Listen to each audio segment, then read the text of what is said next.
my god, Grudge got buffed! Hey guys and girls and femboys and transsexuals and lesbians and cute dogs, it's me, Slogdog. One of the most common questions I'm asked is, hey Slogdog, is Bruiser or lethality Yorick better? I'm not going to address that question today, but I will teach you guys how to play lethality Yorick so that you can play in your games and go 0-33. The first thing I'll talk about is, why is lethality Yorick actually good, and is it even good? Well, I kind of spoiled that question. Yeah, it's pretty good. Lethality works well because they work with Yorick's big ass giant Q smash and ghouls. That means every lethality you get armor pen as well, it'll make your ghouls and Q do even more and more damage. And that's really nice because it means you rip through tanks and you one-shot squishes from full HP. So sweet. It's also a lot better at doing cheeky flanks and assassinating people and getting picks so that you and your team can go do something. And it's amazing at breaking standstill stalemates in a sideline when you can't go through the enemy. Bruiser Yorick really sucks at diving people from full HP, but lethality Yorick can just rip through people like butter. Also, it's just really funny. It does a lot of damage and it kills really hard, which is always cool and fun. And it's also the highest Maiden and Ghouls build damage, and boy did it do a lot of damage. Even though Maiden does magic damage, she scales off attack damage, which means she gets a lot of AD from the amount of AD we build, and although she isn't affected by the lethality, her suck is better than any blowjob anyone in the red light district can give you. Including me. Lethality makes the ghouls go from clawing enemies to literally punching people in the nuts and pussy. Enough said. Next, let's go over runes real quick.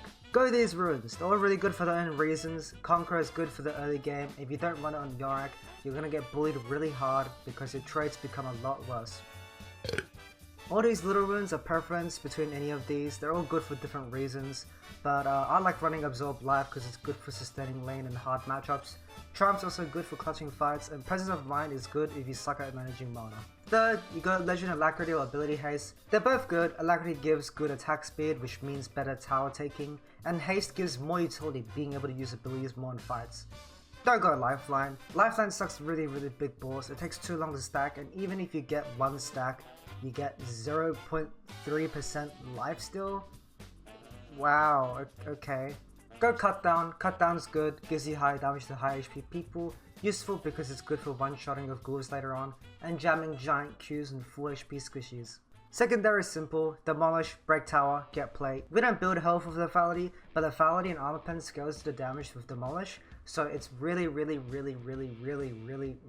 good. Bone Plating is second wind, whatever matchup dependent. I stick to Bone Plating because I'm a dog and I love bones. The build, Profane, Grudge, Opportunity, Edge of Night, GA, Death Stats is what I generally run for my full build.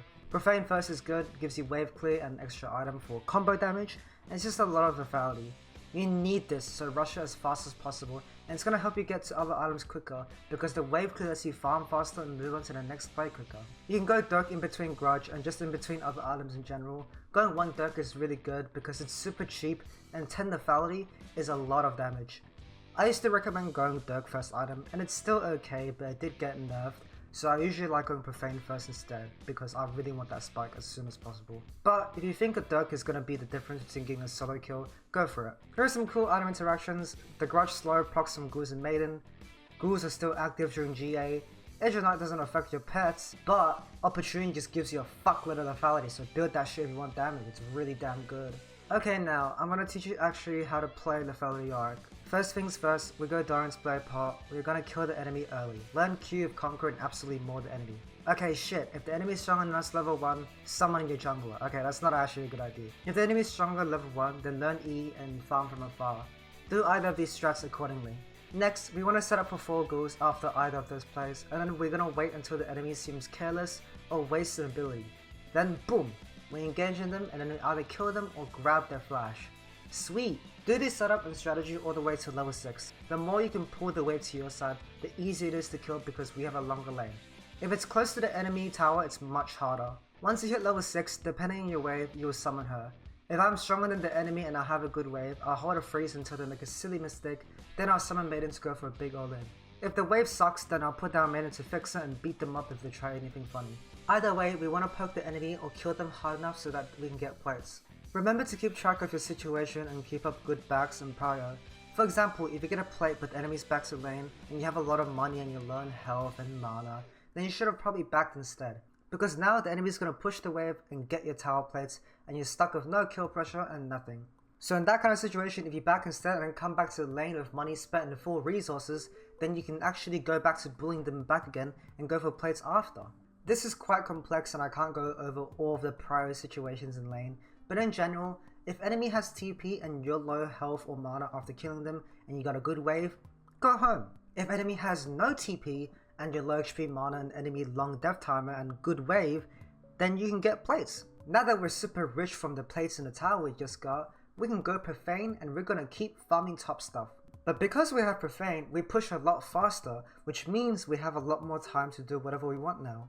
With this time, you can farm monsters like Krugs or Grump depending on which side you're on, and you can grab Grubs and Herald as well. Maybe even gank mid lane. Something I like doing very often is both mids will go for a play bot lane, and then I'll walk over mid or TP and then try get plates there. And that way I put down pressure and get myself even more ahead. Sometimes you can ask your bot lane to swap as well to try get plates, but usually they won't say yes and staying top is a lot safer in general. Now that mid game is hit, from now on we have a simple game plan. Split push opposite to the main objective. This is pretty simple, but people would misunderstand what the main objective is. The main objective isn't the most useful and powerful objective on the map or in the game. The main objective is the objective that your teammates are going for and the enemies are going for. So if both Dragon and Baron are up, but your team is going for Dragon, then you should go on Baron's side. But if you predict your team to play around Baron, then you can go Dragon side. Regardless, make use of your pings. It's very useful for manipulating your team, and it's so that you can do stuff efficiently. Also, remember to not make any big plays slip pushing until your team or the enemy does something.